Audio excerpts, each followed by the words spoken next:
What's going on, everybody? TheKennyDubz here with another Mega Man X Dive character overview video. Today we're going to be talking about Zero Nightmare, as he is the next character to be released in the global version this Wednesday, so let's take a look at him. Alright, so here we're looking at Zero Nightmare, and as I had said in my character preview video, I thought it was Nightmare Zero, probably because everyone abbreviates him as NZ for Nightmare Zero, but also the other instances of Zero don't start with his name, right? We have Awakened Zero, Crimson of Valstrax Zero, etc., etc. So this one starting with his name seemed a bit off to me, but I was incorrect. Regardless of that, let's take a look at his skills. First up, we have the Buster attack. Fire several energy shots, dealing 75% attack damage to the target, which I like. I like this attack. It's pretty cool.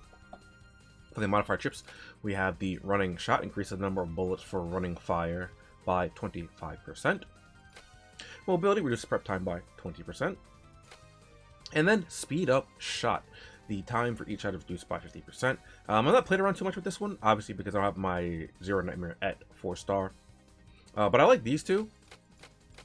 Mobility is always great, and then this one just ups your damage amp because it increases the number of bullets you fire. So by proxy, you fire more bullets, so then you deal more damage. This one allows you, or should allow more burst damage, just because the time for each shot is reduced by 50%. So that means it'll be fired in quicker succession, so you'll do more burst damage more quickly. It'll still be the same amount of damage, but it'll just be, you know, in a faster period of, or shorter period of time. Next up, we have Genmu Zero Kai, launches a gigantic energy blade, dealing 39% attack damage to all enemies in the path, roughly 39%. That's closer to 308 actually, because it's 0.45. Regardless, anyway. So first up, we have Power Oriented. The increased damage rate by 25%, flight speed reduced by 50%. I really don't like this one because it reduces the flight speed by 50%. It makes it a little bit easier to dodge. Damage rate is pretty nice though. Speed Oriented increases range by 25% and flight speed by 50%. This one I like a lot more than this one. And then we have Restriction Off. Use Genmu Kai repeatedly after its trigger. Can only be activated once more at the 2nd cooldown. And this is probably the one you're going to have on most of the time, because what this means is you can use it twice, and then after 16 seconds you use it twice again. Now the cooldown for this, I believe, is about 12-13 seconds, somewhere like that, maybe like 12.8, somewhere around there. So they're really, it's really good to have this, you know, be able to be fired twice. It increases your damage output. So let's take a look at the passive skills now. First up with the Nightmare Virus, which I like because it's a reference to X6. Although I don't really like X6 all that much, I do like how they're keeping the Nightmare Virus associated with the character. When you use your character skill or hit a target with your weapon, there's a chance to cause interference, which will cancel one new buff. One time, which is interesting. I like the dispel aspect of the interference of the Zero Virus, just kind of dispelling the target's buffs. You don't get to pick which buff, you just get to, it just kind of randomly gets rid of one. So we have Buster Mastery, increases damage by 20% when equipping a Buster. You know how I feel about this one already. I like the Mastery skills, 20% damage amp, just for existing while having a specific weapon equipped. Always great. So we have Phantom Transformation. When you use the skill, you'll gain invulnerability status. After it is triggered, it can only be triggered once more at the 4-second cooldown. Now this, I like the passive. I don't like the wording here, because it says when you use the skill, which it's just not consistent, right? Because over here it says when you use your character skill, hit a target with your weapon, you just use the same wording there. It's just like a minor thing that I don't like, because they're not very consistent with the wording they use for a lot of different skills, even though some of them have similar effects to existing skills already, and they just change the wording. Like this overall though, iframe, it's great to have, and once every 4 seconds when you use a skill. Melee Mastery, increased damage by 20% when equipping a melee weapon. Again, another thing I really like. Increased damage by 20% when having a specific weapon equipped. So we're going to want Buster or melee weapons used for Nightmare Zero here. And then Nightmare Erosion, increase the chance to trigger Nightmare Virus by 50%. And when you hit a target being that has the interference status on it, increase damage by 35%. So unfortunately this time I just want to check on the wiki if they had any numbers for this, and this time they do not have any numbers pertaining to what this actually means here, and what I mean by that is it says increased chance to trigger Nightmare Virus 50%. Great. What does that mean, right? Like, what's the base chance of Nightmare Virus activating? We do not know, which I don't know why they won't tell us. They just don't tell us these things. We just know it has a 50% chance higher to activate. So, you know, it should activate more often. Hopefully it does. There's not really much else I can say about that. This would be a lot better, like if we had some numbers, knowing how much more often this would trigger, but the 35% damage amp is fantastic already. Now we're going to take a look at the DNA code. I don't know if Zero Nightmare is going to get his DNA when he releases in Global. I don't think that he will, but I'm going to go over it here anyway, just in case, so that you know what to be in for when he gets his DNA. First up, we have mobility for Genmu Kai. Reduce the wait time by 20%, so it goes down to like a 9-10 second cooldown, which is very, very nice. As we have weapons expert, when you equip a buster and a melee weapon at the same time, reduce damage taken by 30%, and that is huge. Just raw reducing damage by 30% just for existing when having a buster and a melee weapon equipped. That is pretty big. That makes him a whole heck of a lot more tankier, and that is just great because then that means you have a lot of inherent damage mitigation just for existing with the weapon types. And the reason it's so high is because it's two different weapon types as opposed to two of the same weapon type. Typically, if it's the same weapon type, it'll be a much lower percentage for that. But this also works very well with his passives. These two, because regardless of which weapon you have active, as long as you have a buster and a melee weapon equipped, you will get 20% damage amp as well. So you get 20% damage amp from this, and then the 30% damage mitigation from this. And then finally, we have the Nightmare Penetration, increases the damage rate of buster attack by 20% and allow passage through landscape and barriers. Again, I always like passive like these, and increase the damage rate of one of his skills. Fantastic, and allows it to pass through barriers and landscapes. Again, fantastic. So now let's take a look at the unique DNA. And his is Scourge. When causing interference status or hitting a target in interference status, remove all positive status. This effect can only be triggered once again after 8-second cooldown, but you get rid of all their positive status effects. I had mentioned in my preview video that currently in Global we don't really have, it's off the top of my head, the only thing I think of that drops 2 positive status effects at a time is Cinnamon. There might be more.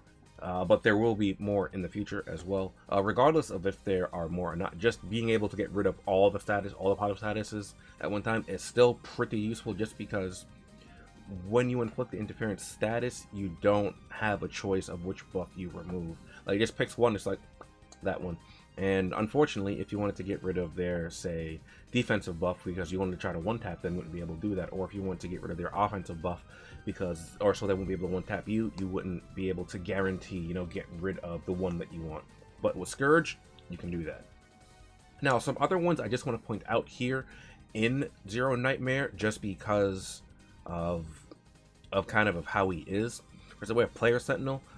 Player Sentinel 3 in particular, which is good. You also have 1 and 2 as well, but this reduces damage when you're attacked by a player by 8%. So you can make use of this as well if you want to make him a little bit more tanky.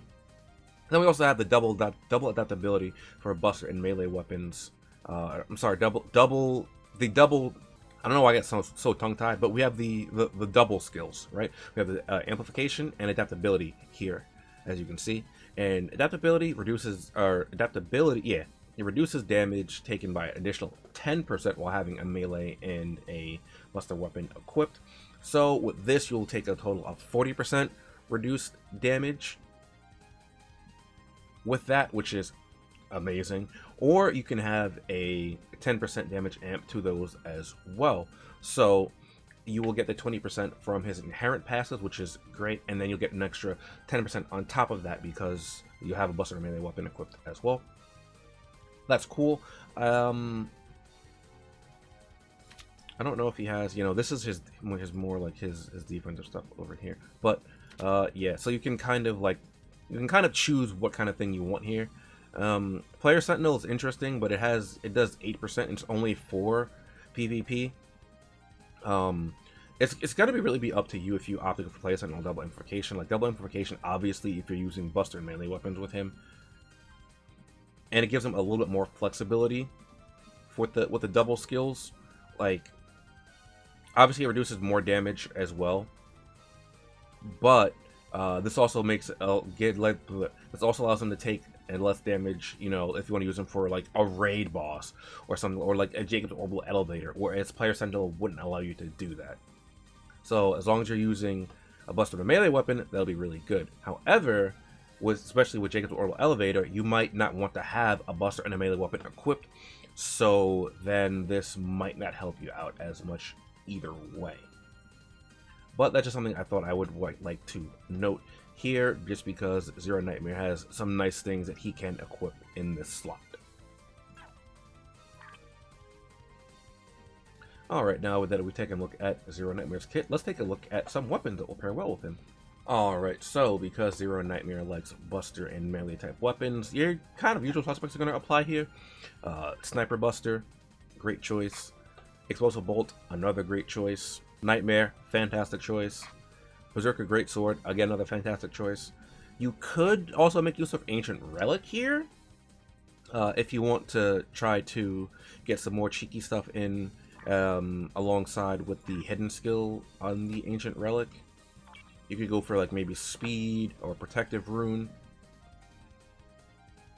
Or you can even give him, or you can even get a Cleanse Rune, because he doesn't inherently have a way to deal with status effects if you really, really want to.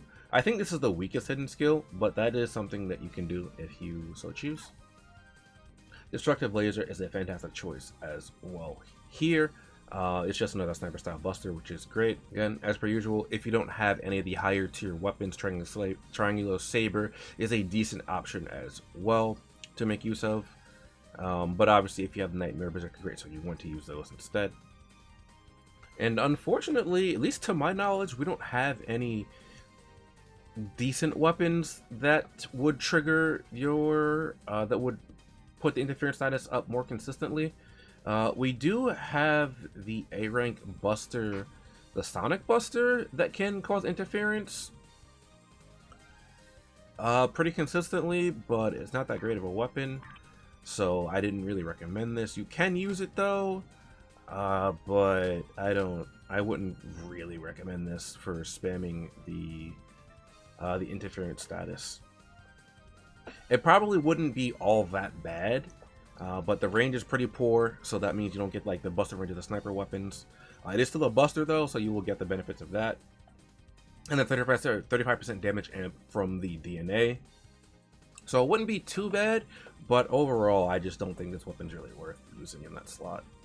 Alright, so now that we've taken a look at some weapons that work well with Nightmare Zero, or Zero Nightmare, let's take a look at some cards that may perform well with him. Okay, so as per usual, again, I know I say that a lot, but it kind of like just fits the bill for a lot of these. You're just gonna want to look for specific things like if you're using for PvP, you know, your Akuma for the Way of the Fist, your Life Aura card for the player killer, or your M Bison card for the player killer. These are just things that will work well, just in PvP in general. If you want more general purpose things. I don't know if I have a card right here with it. Oh, Violin and Mac also have the player killer. That wasn't what I was talking about though. I don't know if I have one. Cards like this that have double amplification. As double amplification, Buster and Sword as well. I'm pretty sure the BS stands for Buster Sword. This is Buster melee weapon. Again, this is my 5-star version of the card, so it has the max of it. So I believe at between 1 and 4-star it has a 6% increase. Yeah, 6%. But double amplification will work very well as well for further upping your damage. Just make sure that it's not the same number as the one from your passive. So this is double amp 2. If I get the double amp 3 passive on my Nightmare Zero, my Zero Nightmare rather, obviously that will work together.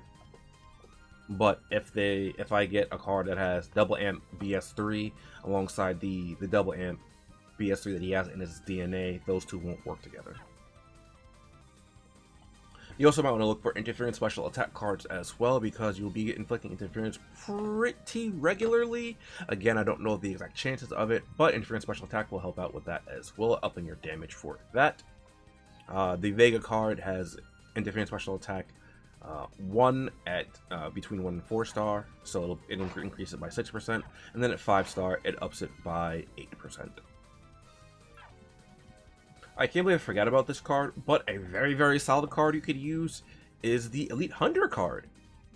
The Elite Hunter card actually has double amplification and double adaptability inherently on the card, so you wouldn't even necessarily need to have roll them in your RDNA at all, actually, because of the Elite Hunter card. I couldn't remember which card had it, but this card has it. This is at level this is at 5 stars, you can see here. So I have the level 3. But at between 1 and 4, you have level 2, so that does it by 8% for both of them. And something else you can do, since it triggers off of blue, red, you throw a 5 star on, and then one that's between 1 and 4 star, and then you have double amps. You have access to double amp 3, or you have adaptability to both doubles at level 3, and then both doubles at level 2. So that's a really good card you can have there as well. The downside with the Elite Hunters card is that it's RNG from your guild. So if you don't have a guild you're in, you might want to find one and hope that you can get the card. With that, my guild has a few slots open in the gallery server, so if people are looking to join a guild, you can join mine. Little self promotion there. Now, kind of one last thing I wanted to throw on here, maybe not necessarily one last thing, but another thing is you could actually try to make use of the solo amplifications or the mitigations for the weapons, either for Buster or Melee, if you don't have access to, like, say, the Elite Hunters card for double amp or double adaptability. You could just make use of Buster amplification or Melee amplification, Melee adaptability, Buster adaptability. Things like that will also work decently well, since you want to have both anyway. You just have to be cognizant of which one you're going to need active when you're going to engage or disengage from an enemy, just so that your cards will be active if you're going to do that route. The Douglas card also apparently has them. I'm sorry, not Douglas. The successfully completed card also has double amp 3 for Buster and Melee weapon. The triggers are blue-green. Again, 5 star has level 3. Lower than 5 star has level 2. So that's something else you can make use of as well. Alright, I think that will wrap it up for Zero Nightmare. For those of you that are going to be pulling for Zero Nightmare, good luck. I wouldn't mind having him on my global account as well. I didn't really get to use him too much on my Taiwan account. I kind of got him when I was chasing someone else. I was like, ooh, this is pretty cool. I'll take this. And he's always been like a pretty cool character as well in X6, even though X6 was kind of a dog water game. But like I said, good luck to those of you who are looking forward to Zero Nightmare. Hopefully this video helped you out for builds for him and things you might like to use. If this video did help you out and you enjoyed, please be sure to like, comment, and subscribe. Help the channel out, the real show me you're enjoying the content. I'd like to thank my patrons and my YouTube channel members as well. First of all, allowing me to continue what I do. If you'd like to find out how to support me on Patreon or become a YouTube channel member, you can find out down below in the description down there. And yeah, that's it. I'll see you guys next time. Later.